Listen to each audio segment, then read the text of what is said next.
Please also remember that masks or face coverings are required at all times. Nobody here. Okay, so first thing I gotta do is fill this out. Step 1, Passenger Health Declaration Form.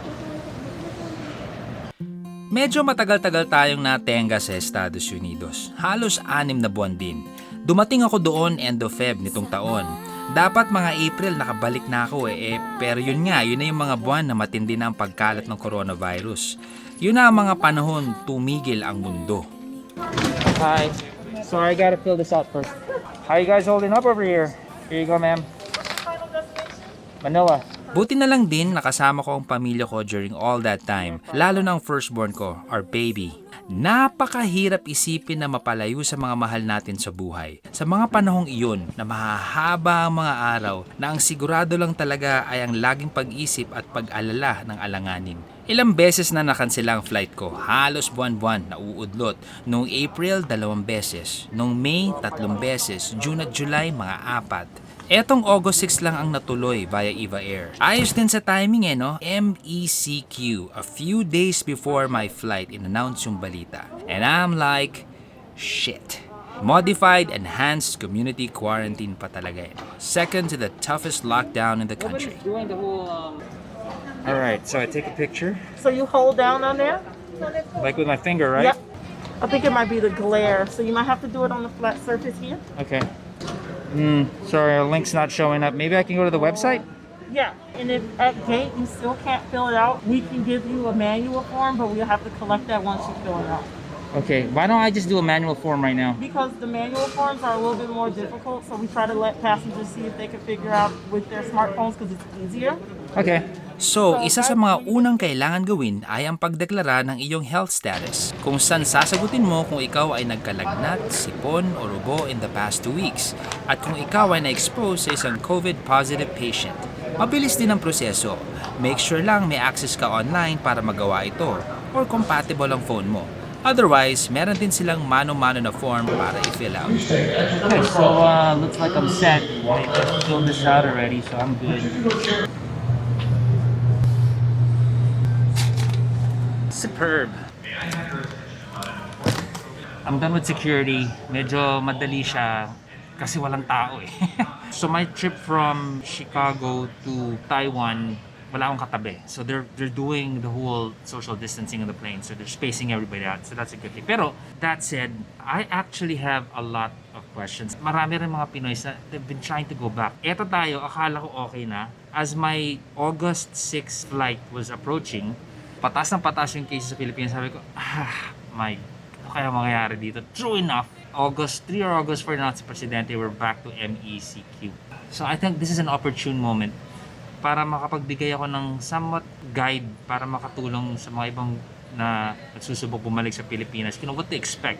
I'd like to give a shout out to the team of Secretary Perna Romulo Puyat from the Department of Tourism. I reached out to them because I had some questions na medyo, they were kind of specific and I was wondering if I could get, a lot of the answers right away. Wala ako sa Pilipinas, you feel detached di ba? Even though we have social media and all that. So I've been trying to research, I've been trying to check out all these sites. It wasn't satisfying what I needed to know. So anyway, here's some of the questions I asked them. Where can Balikbayan see updates concerning issues on going back? Is there a website, phone number, Facebook, and Twitter? So they answered.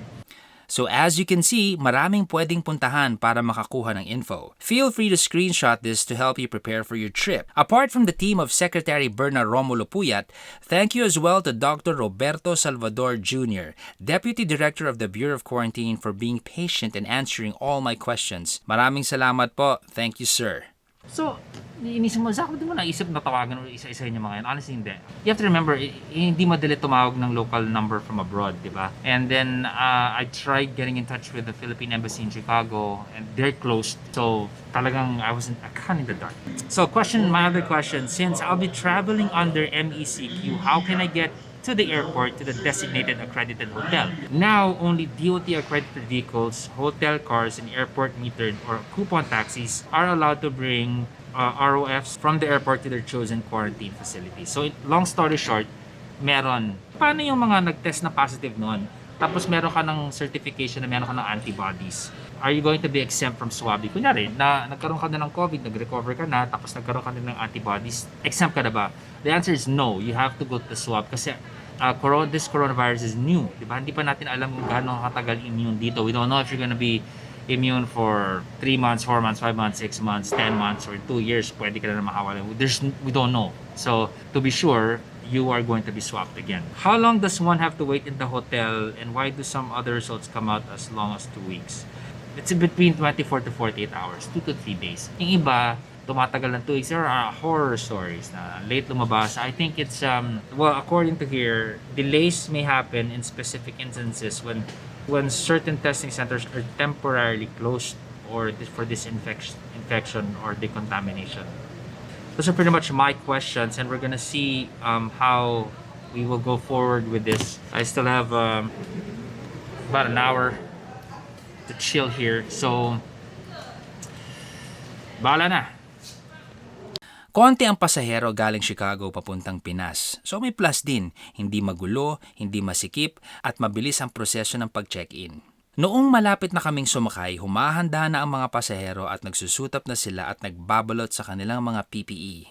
Iba, all out talaga, which is good.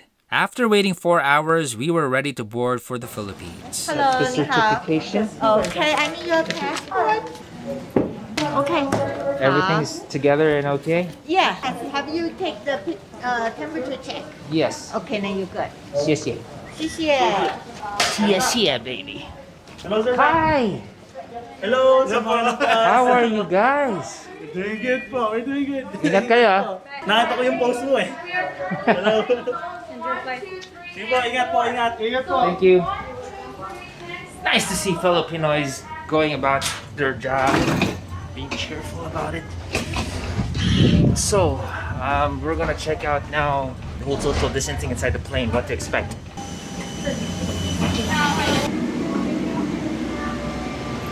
Hi! Wow, look at their outfits.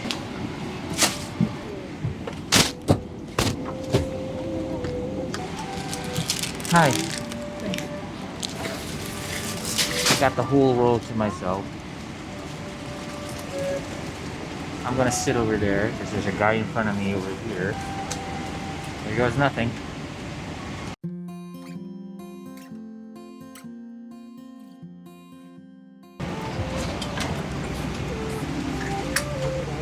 So 14 hours later, we're not allowed to disembark. Meron pong kakausap sa amin kasi hindi pa kami pwedeng agad. Paunahin nila yung mga tutuloy ng Taipei. So yung mga connecting flights, tambay lang daw muna kami dito for further instructions. So we're gonna wait and see.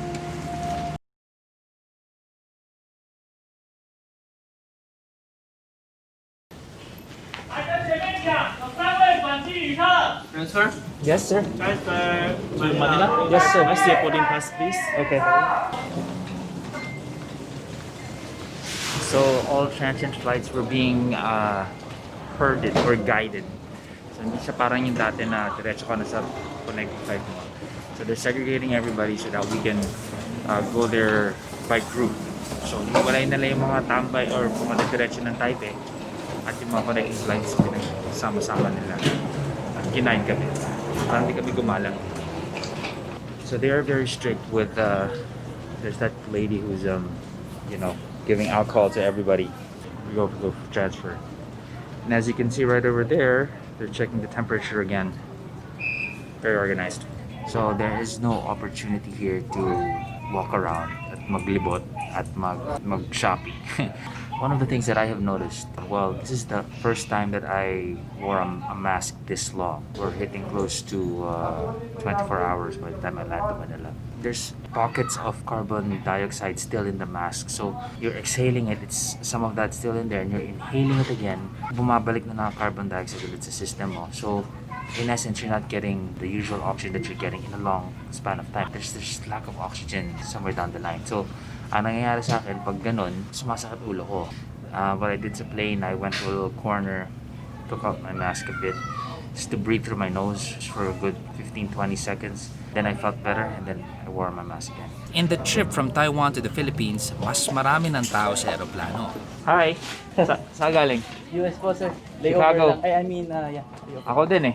US ka din? Yeah, so, ito na. Are you ready? Are you ready for the Philippines? Yeah. Ikaw lang mag-isa? Opo, nakita ko po kayo kanina pa eh. Nahiya lang ako lumapit.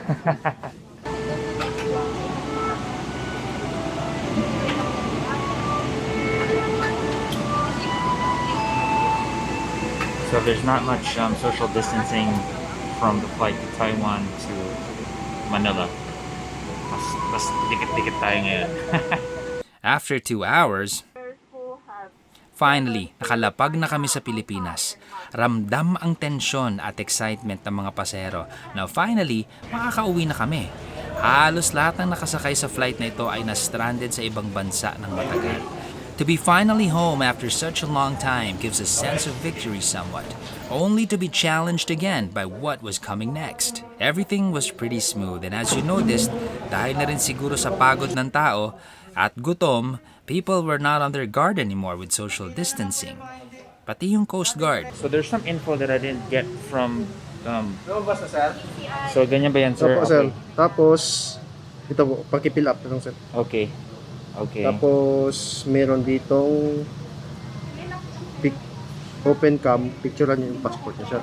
Okay, sige. Medyo nagwalang pakimod na yung mga tao dito at medyo dikit-dikit na rin. So at this point, you must still be wary kahit pagod ka na. Practice social distancing. Well, so far, okay naman siya. I mean, it's pretty organized. The people here were very courteous. They were guiding us. Maalaga sila sa mga seniors. Yung Coast Guard yung humaharap sa amin dito, and they're very patient in answering questions. Tourist lang ako sa States. Tapos ayun, pauwi ngayon dito. Parang 4 times kami na-cancel. And since February, parang ano na eh. Pumuputok na yung balita na dahil sa corona nga. Then March, canceled. April, twice canceled. May, canceled na naman. Then June, medyo lumala dito sa Pinas eh. So ngayon, US citizen ka na. Oh, happy birthday! Thank you po. If you're going home, one of the things I suggest that you can do is prepare yourself for the wait. Baon kayo ng battery packs niyo for your phones, mag-download kayo ng mga Netflix, and entertain yourself. Also, what I noticed here is there is no food to buy. Once you get out of the plane, you're gonna go straight for filling up the forms and encoding and swab test, which will take, what, 3-4 hours. Wala naman mabili na food, so baon na kayo. That's what I suggest. Bring some snacks para there's something you can munch on para hindi kayo hangry sa kakaantay. Diba? Irritable na tao pag hindi pa nakakain eh. So yeah, get some food. Bring some food. Hi, good afternoon. I think you're doing a great job. Thank you. And thank you for doing this. Sa US, when I had my test there, they would do a countdown from 10 to 0 to give us a point to expect when the swabbing would end. Bibilangan kanila habang pinapasok yung cotton buds, so it was slow. Here, it was fast. It was in and out, as in labas-pasok lang. Just gonna hold your nose.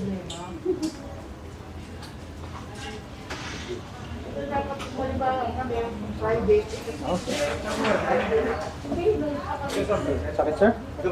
Ticklish. Okay lang, ma'am. Kaya-kaya.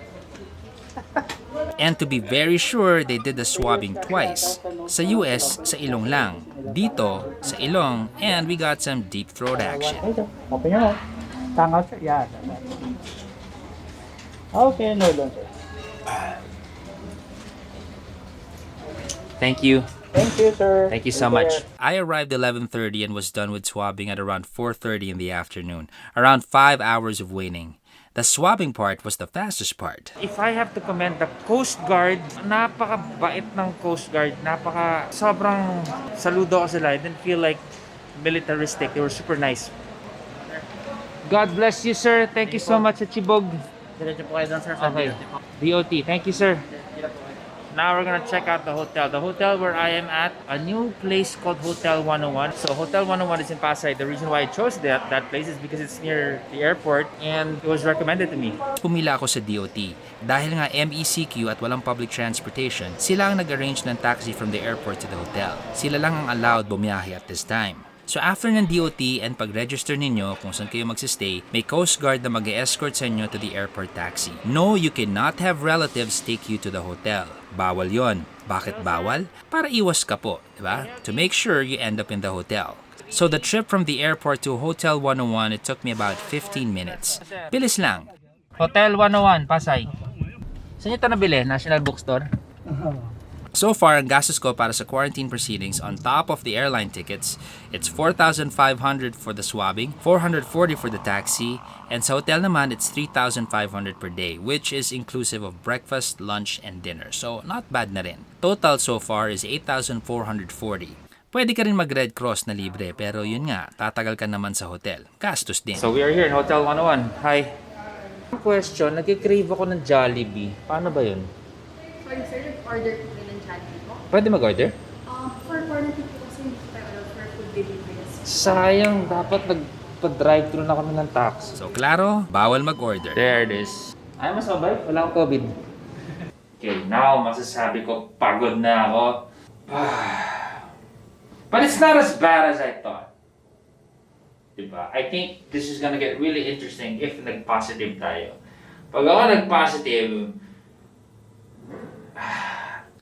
Take note that if you do become positive, the Bureau of Quarantine will pick you up and bring you to a facility for treatment and further quarantine.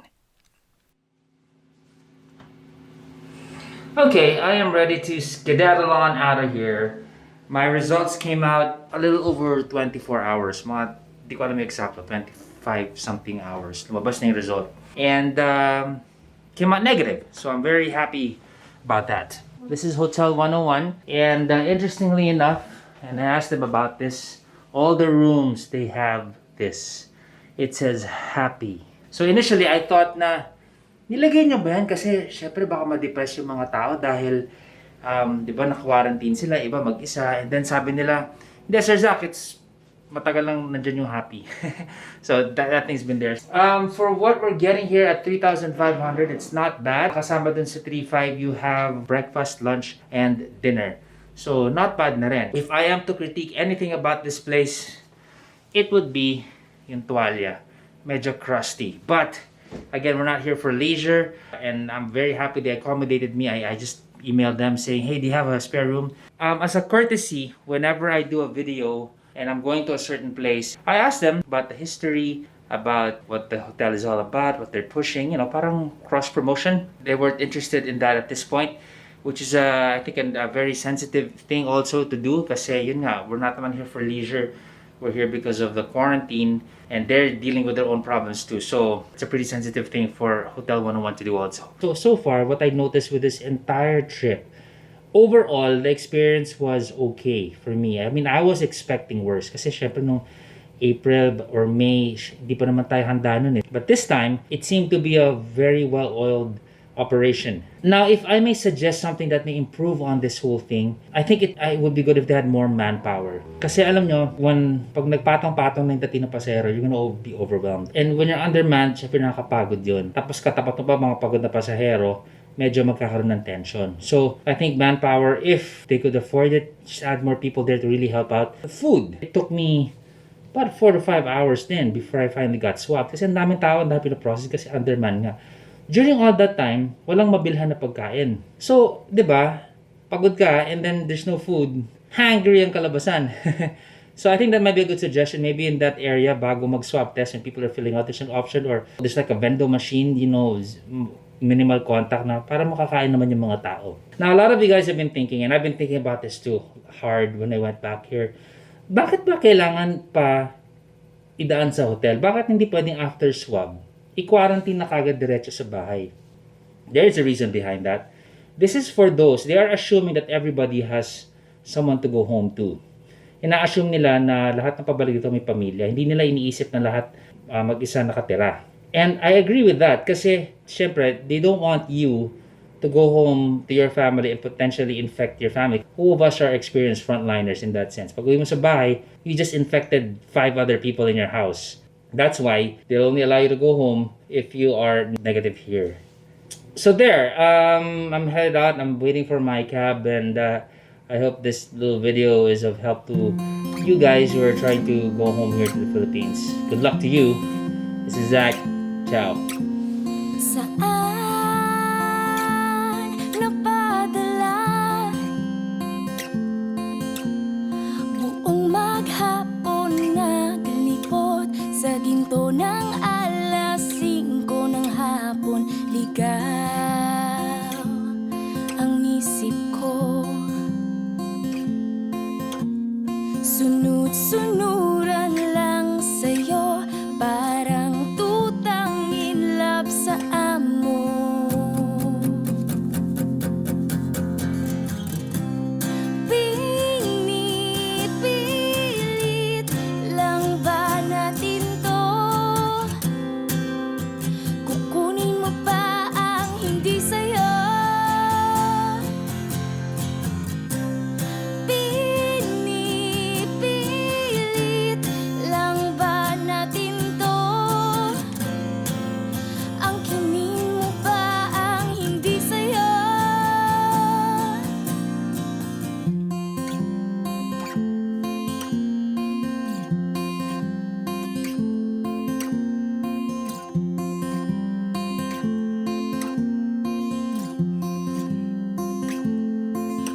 nang mangarap ang muli, durog ang puso, wasak ang damdamin.